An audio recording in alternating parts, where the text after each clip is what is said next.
Bom, Flávio Prado e Vanderlei Nogueira, você estava falando que eu dizia, ou vira SAF, ou vai ter que passar por uma draga, por uma fase sem brigar por títulos que já passa.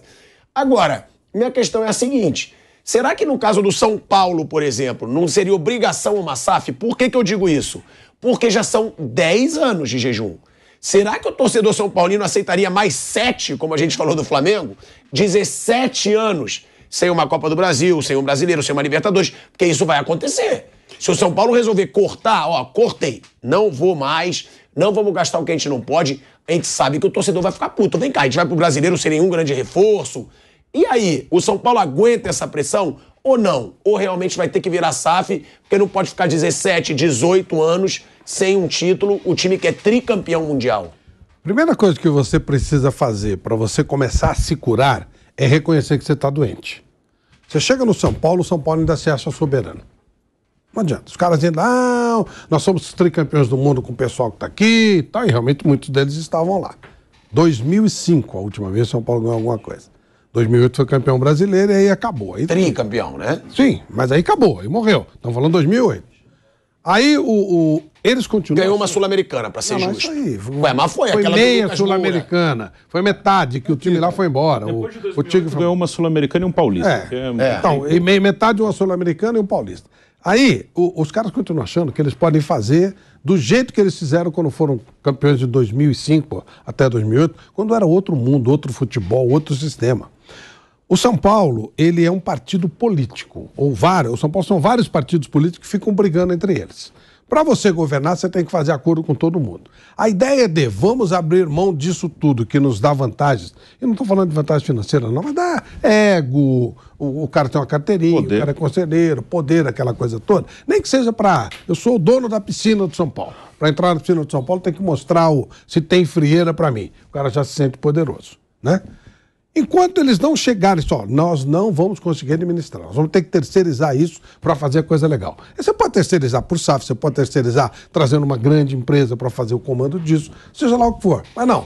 O que São Paulo faz? Estamos fazendo um levantamento do quanto nós valemos, porque é muita coisa, o Morumbi, Cotia e tal, a marca, etc. E aí nós vamos começar a pensar, primeiro nós temos que chegar no valor do São Paulo, que é um valor muito difícil de ser levantado oficialmente. Você não tem nenhum valor para você começar a conversar sobre um eventual SAF. Ou seja, está descartado esse plano. Eles acham que eles vão resolver entre eles. Se eles fizerem isso, vai ser muito bom para os outros. Não vai. O sistema de governança do São Paulo não é pessoa, é o sistema. Flávio, deixa eu te interromper aqui, porque a gente está voltando aqui para a Rádio Jovem Pan. Estamos de volta em 2 segundinhos. De volta à Rádio Jovem Pan, agora na rádio e no YouTube. O Flávio Prado falando sobre perspectivas, né? Para São Paulo. Agora, é o que eu falo. Né? O São Paulo é um time que não permite que o associado vote para presidente. Imaginar que aquilo vai entregar o futebol para uma empresa, o sócio não vota para presidente. Mas é isso que eu falo, vamos lá. Eu, por exemplo, no Rio, nunca achei que o Vasco ia deixar virar SAF. Do jeito que tem conselheiro câncer dentro do Vasco, mas eu precisou chegou no fundo do poço, né? Nenhum grande clube brasileiro passou pelo Vasco, passou, né? 4 rebaixamentos. 5 anos na segunda divisão. O Bruno lembrou que de 2008 para cá.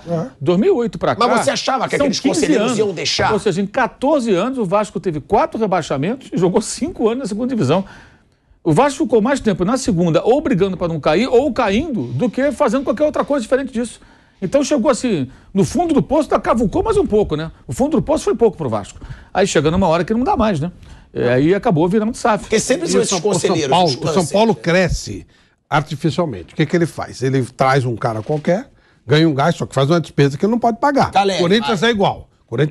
Traz um cara que ele não pode pagar. Tipo, Daniel Alves foi o maior momento de megalomania do São Paulo. Era óbvio que ele não podia pagar um jogador como Daniel. Aí você traz o cara, você ganha um gás, você ilude a torcida e tal, não sei o quê. Mas continua tudo ali, você continua aumentando sua dívida. Enquanto você não tiver consciência da doença, você não parte para a cura. E isso demora demais, por isso que eu estou falando. Você tem times aí que estão crescendo, se o Botafogo, por exemplo, estabilizar, já não cair, ele já cresceu, já melhorou. Se o Vasco estabilizar, ele já melhorou. Se o Bahia estabilizar, ele já melhorou. Se o Bragantino, que nem existia, estabilizar, ele já melhorou. E o São Paulo está caindo, e o Corinthians está caindo. Não tem jeito.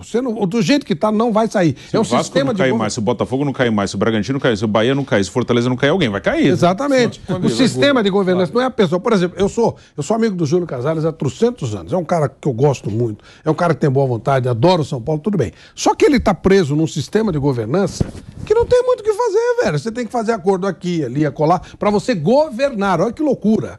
Quando você ouve aí um presidente da República fazendo acordo aqui, acolá, não sei o quê, para poder criar uma maioria. É igualzinho. Exatamente. É igualzinho o que acontece no São Paulo. Às vezes você tem um cara lá que você nem aguenta, mas você tem que segurar porque o cara é do poder, ele tem votos, não sei o quê. Não vai a lugar nenhum assim, meu. Não tem jeito. Eu não concordo muito com isso que o Flávio acabou de dizer, respeito, claro, mas eu acho que ele está adorando estar nessa prisão que você acabou de falar. O Casares. Claro. Eu acho que ele está adorando esse sistema que existe no São Paulo. Eu acho que ele não está fazendo o esforço que todo mundo esperava para que ele pudesse escapar dessa prisão. Não, mas eu também concordo com você.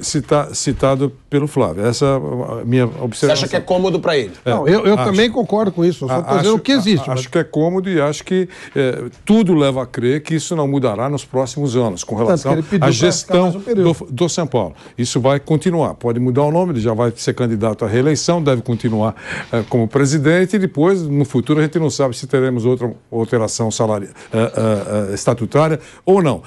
Mas é isso que eu queria dizer. Com relação à SAF que você colocou sobre a mesa, Asmar, eu acho que o São Paulo não tem a menor chance, por desejo dele, de virar uma SAF. A SAF, quando chegou, ela deu mais digamos assim, mais uma desculpa para os clubes quando eles estão na pindaíba. Aquela que já era conhecida. O time está na pindaíba, eu vou monitorar o Messi. Quero dizer que a coisa não funcionou, mas eu quero dizer que estou monitorando o Messi. E a torcida, a boa parte dela, adora comprar algumas ilusões. Quando alguém vende uma ilusão, adora comprar. Né? Aí chegou a SAF. Quando começou a apertar, pode ver, um ou outro virou SAF, é verdade. Mas alguns que estavam numa situação de aperto, jogaram no ar essa possibilidade. Olha, há um príncipe muito interessado, nós vamos virar SAF. Sim. Vamos discutir. E aí o cara já começa a contar. Quando o Ronaldo chegou, por que no início deu confusão? Porque a história era a seguinte, está chegando um cheque aqui de 400 milhões, esse era o número, vocês lembram? Sim. 400 milhões. O cara do Cruzeiro menos antenado, com 400 milhões nós vamos fazer um timaço, cara. Mas aí faltou explicar, e só veio depois, que eram 40 milhões por 10 anos, 40 milhões por ano em 10 anos. E em cima desses 40 milhões, tem regrinhas no SAF. Dívidas, uma série de coisas. E que vai sobrar um dinheiro que não é uma loucura para montar o Real Madrid. E aí, o Mauro lembrou que o Ronaldo falou que ia fazer dentro do poder financeiro que ia ficar essa grana, não ia contratar o Mbappé. Né? Então, essa é uma coisa. E agora a SAF ajuda, porque se alguém no São Paulo... Recentemente teve uma conversa, São Paulo pode virar SAF. Estamos estudando, analisando projetos, essa coisa toda. E não vai prosperar.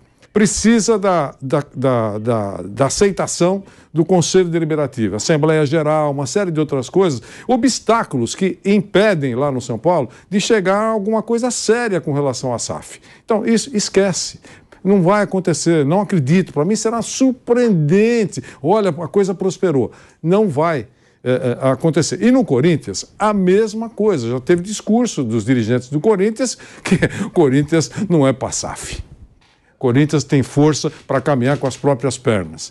Então isso aí esquece. Eu acho que o que tem que o torcedor... que ama, o torcedor eu sei que ama o clube, e sócios, também acredito que o cara que é sócio, que participa mais do clube, que é torcedor do Corinthians ou do São Paulo, ou de um clube que está na pindaíba, tem que fazer é cobrar alguém. Como não tem acesso à direção executiva, eu bato nessa tecla já faz tempo, cobre o seu conselheiro de estimação. O conselheiro de estimação é que tem que ser cobrado. É com ele que você cruza no supermercado, no estacionamento. Esse cara tem que ser cobrado. Não vai resolver, mas cobra o cara. Esse cara que tem acesso aos gabinetes presidenciais, esse cara que tem acesso às reuniões que acontecem, esse cara tem que ser cobrado. Então, ele se esconde, o conselheiro, de uma forma geral, se esconde no anonimato. Ele está felicíssimo com a sua carteirinha para assistir o show que a banda faz lá no estádio, este ou aquele estádio, não importa. Ele está feliz da vida. Ele tem estacionamento que põe o carro dele numa boa, recebe lá o seu ingresso, não paga nada, senta na tribuna. Ele está feliz da vida, para ele é esse o clube. Ele não está antenado com tudo que está acontecendo, mas precisa ser cobrado. Então, cobre o seu conselheiro de estimação. São 300. Você deve conhecer um. Se não conhece, abre o nome, descubra. Vai lá, manda e-mail para ele. Eu não estou falando nada de violência. Manda e-mail, telefona, pentelha. Ele tem que pagar a utilização do cargo que ele tem. Ele é fiscalizador da direção executiva. Está fiscalizando? Está feliz com o que está acontecendo? É isso que eu estou dizendo. Eu acho que nós tem que cobrar. Mas, se não, o torcedor de arquibancada que está prestigiando as suas equipes, esse torcedor vai continuar sofrendo para valer. E já a gente vai falar aí de Flamengo e Vasco também, né? Primeiro jogo aí da semifinal do Campeonato Carioca. O Flamengo venceu por 3-2. A gente vai falar sobre essa partida entre Flamengo e Vasco. Agora, primeiro a gente vai escutar o que o Rogério Ceni falou, né? Que o Mauro falou que tem aí desculpas de que estava jogando na grama, do Luciano, né? Que o Luciano falou da grama sintética, o Rogério não. O Rogério foi bem direto, falou que o São Paulo tinha que ter passado sim por ser o São Paulo, falou, claro, dos desfalques, do Galopo, mas que não pode ser desculpa, e a gente vai colocar aí a declaração do Rogério Ceni sobre essa eliminação vergonhosa do São Paulo pro Água Santa. Independente das dificuldades enfrentadas, nós tínhamos como obrigação passar para a semifinal, mesmo com as lesões, né, do Galopo logo no começo, jogando os últimos minutos praticamente com um homem a menos, né? E eu acho que no primeiro tempo a equipe teve bastante intensidade, volume, roubou muita bola, marcação, pressão, criou algumas oportunidades boas de gol, mas não conseguiu concluir a gol. Quando foi o jogo, o tempo foi passando. Algumas trocas foram feitas, o Rato pediu para sair, por exemplo, né? Luan um pouco cansado, o Rato pediu para sair. Nós rodamos 3 ou 4 jogadores como 9, na ausência de um 9 de ofício. O Edson não tinha condições de jogar mais que 45 minutos, mas diante da lesão do Galopo e do bom momento no time, eu achei que era aquele momento de colocar e guardar uma substituição para ele. Então, assim, dentro das possibilidades que nós tínhamos, nós tentamos tudo, mas mesmo assim se faz uma obrigação nossa vencer o Água Santa, com todo o respeito que nós temos para os profissionais do outro lado, mas é o São Paulo e nós deveríamos estar na semifinal, né? A culpa é nossa por não conseguirmos atingir esse objetivo. Falou o óbvio e falou, né, o que ele tem moral para falar. Deixou claro que tinha que passar todo mundo, menos o Flávio Prado. Acha que o São Paulo tinha obrigação de passar pelo Água Santa, não passou e a gente vê aí não tinha capacidade, foi o que eu falei ontem. Ele é igual ao Água Santa, ele poderia ganhar ou perder. Falei, tá aí, ó. Eu falei antes, eu falei como falei do Corinthians também. Esses times hoje, eles têm apenas o salário maior. O nível é a mesma coisa. Hoje eles são todos ali, ó, tudo niveladinho por baixo.